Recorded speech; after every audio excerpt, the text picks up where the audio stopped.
Ramon's perspective. I wake up to the sound of my ringtone. I reach for my nightstand and grab my holo. Squinting at the screen, I groan, seeing it's a call from Chief Bulthjaw. I hold the speaker half a meter away from my ear, preparing for the man's lack of volume control, before answering.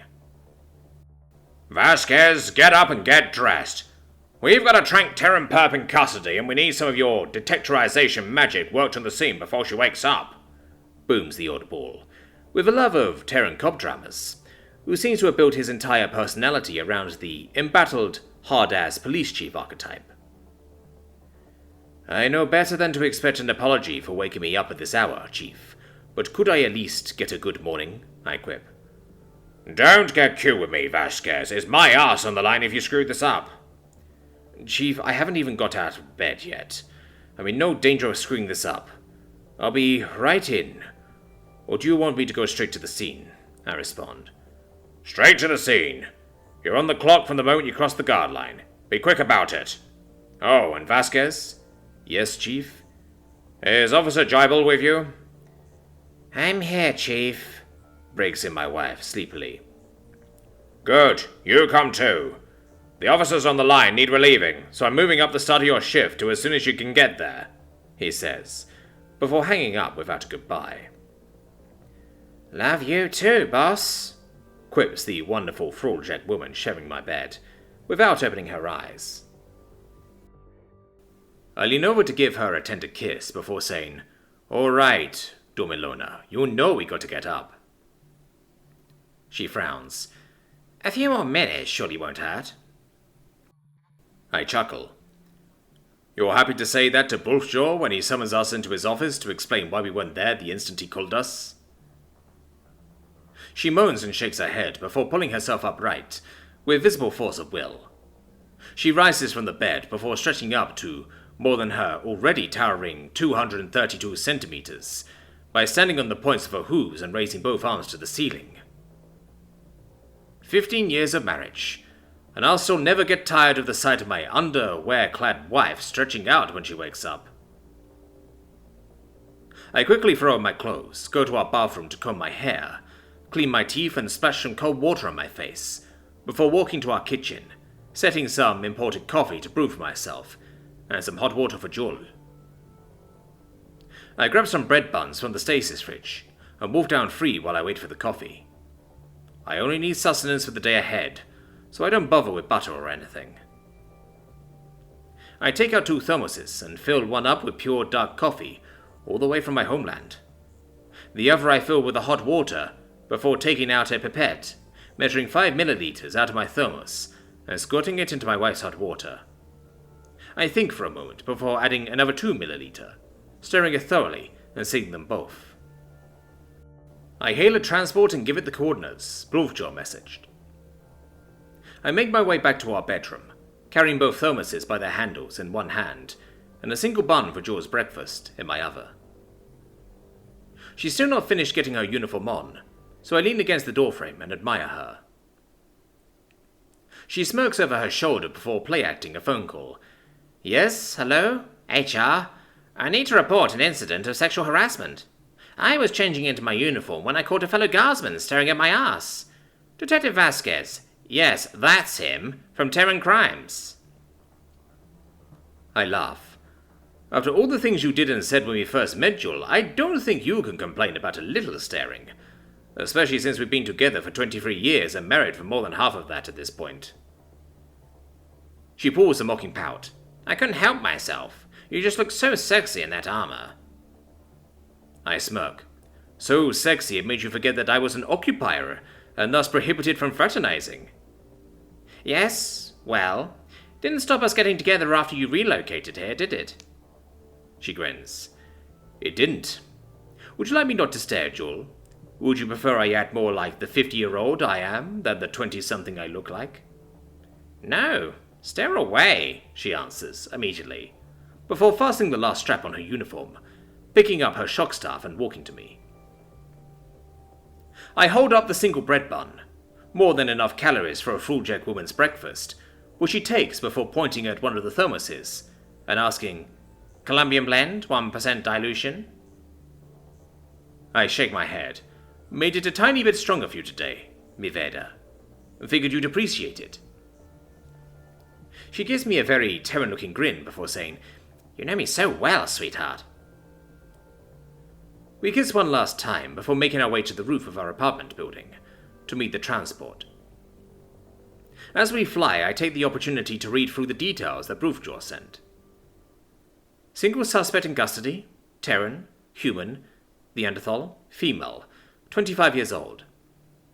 Rampage, apparently caused by Frujol yeast toxosis-induced psychosis. 0 fatalities, but numerous severe injuries and severe damage to private and public property. No clear motive for having evaded taking the obligatory counteragent on arrival. Interesting. Some sort of protest, perhaps? Or was this a genuine accident? Difficult to see how you might accidentally not take a drug that you have to be observed putting in your mouth and swallowing before you're allowed out of your arrival port, but if you're trying not to take it, all it would require is a little sleight of hand.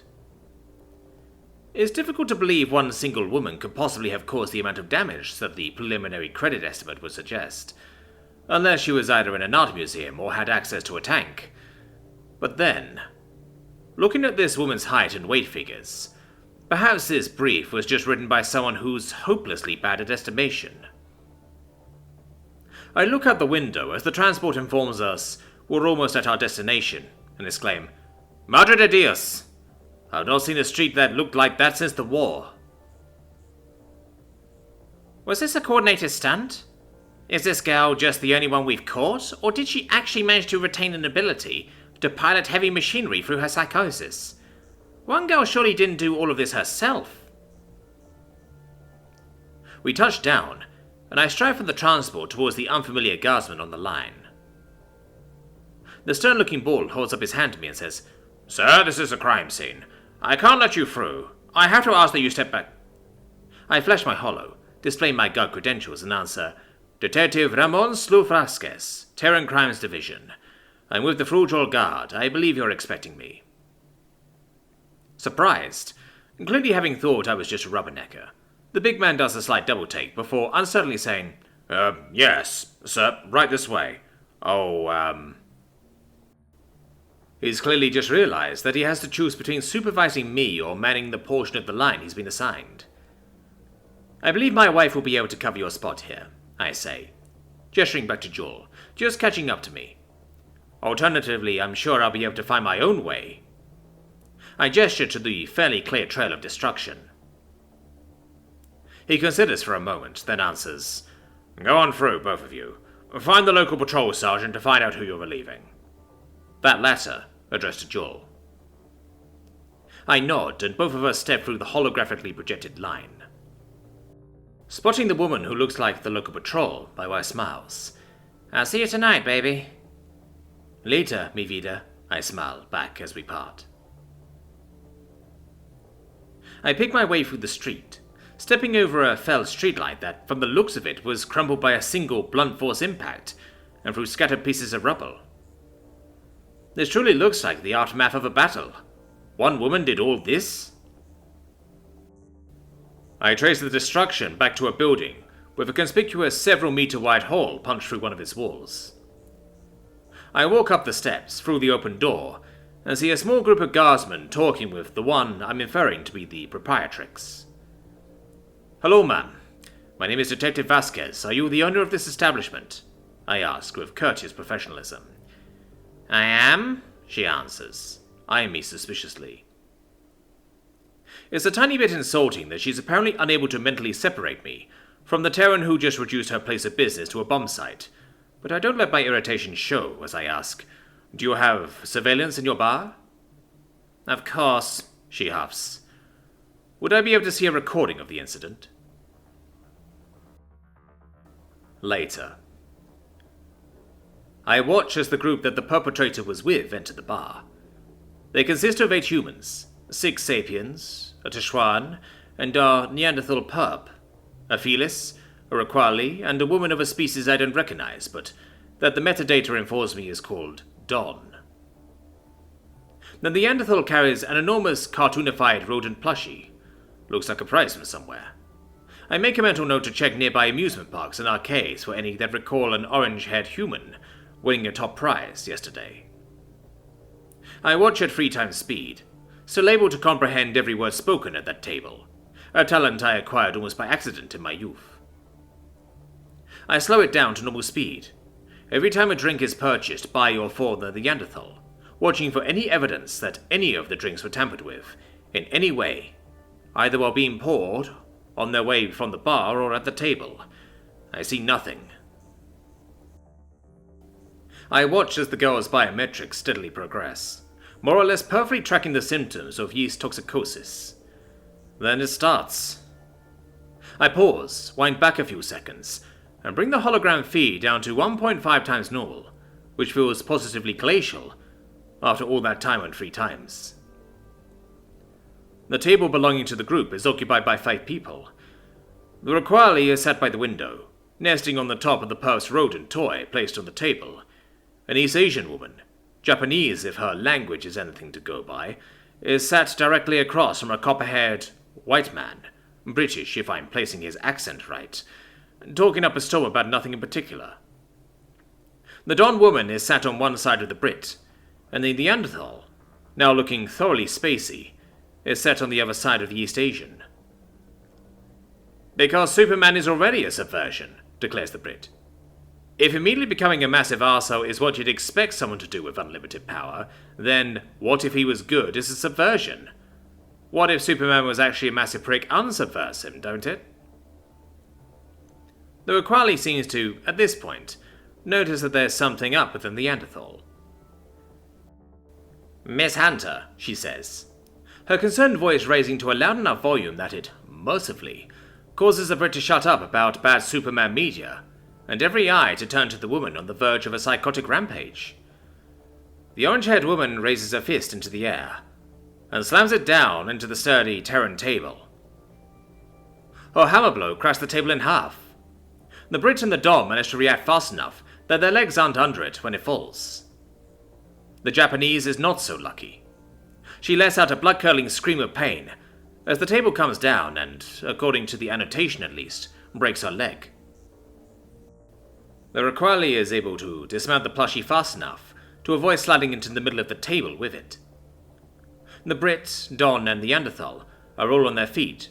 The Japanese writhes in pain on the bench. The Neanderthal's posture, movements, and facial expression have all taken on a wild, animalistic nature. "She's been drugged," announces the Brit, almost correctly, with zero hesitation. "Everyone get out of here, it's not safe," he shouts authoritatively at the dance floor, mostly filled with fragile fruit jacks. If the Terran group planned this, they're doing a fantastic job of pretending it's taken them completely by surprise. Most of those on the dance floor sensibly make for the exit. Unfortunately, the movement catches the attention of the psychotic Neanderthal, who whips her head in that direction before letting out a deafening guttural roar. Leaping cleanly over the outside table half, the woman barrels towards the fleeing crowd, inducing a panic which causes several annotations of trampling-related injuries being sustained to pop up. The Brit was hot on her heel, but never would have caught up to her if it weren't for a tall, sturdy-looking blonde woman who's barreling in the opposite direction from the dance floor.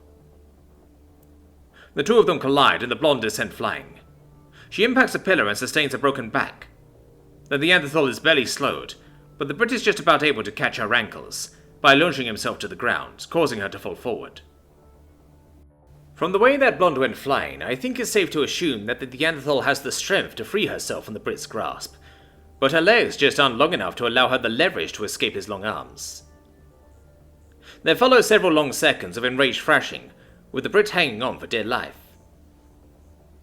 At this point, one of the staff takes control of the wall-mounted taser, meant for Terrans who utter phrases such as "hold my beer," and directs it to target the frenzied woman, quick thinking.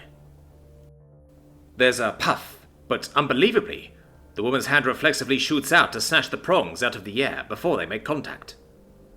Thousands of volts arc, harmlessly, between the spikes that ought to be buried in her flesh. What the hell has this woman done to get reflexes like that? The woman eventually manages to free herself from the Brit's grasp, and get to her feet, but thankfully by that point, almost all the garden warders have managed to evacuate the bar. The next several minutes are spent with the Don, the Tashuan, the Brit, and 2 Swahilis, who look like they might be siblings, carefully trying to corral the feral woman, keeping her away from the women whose leg and back she's broken.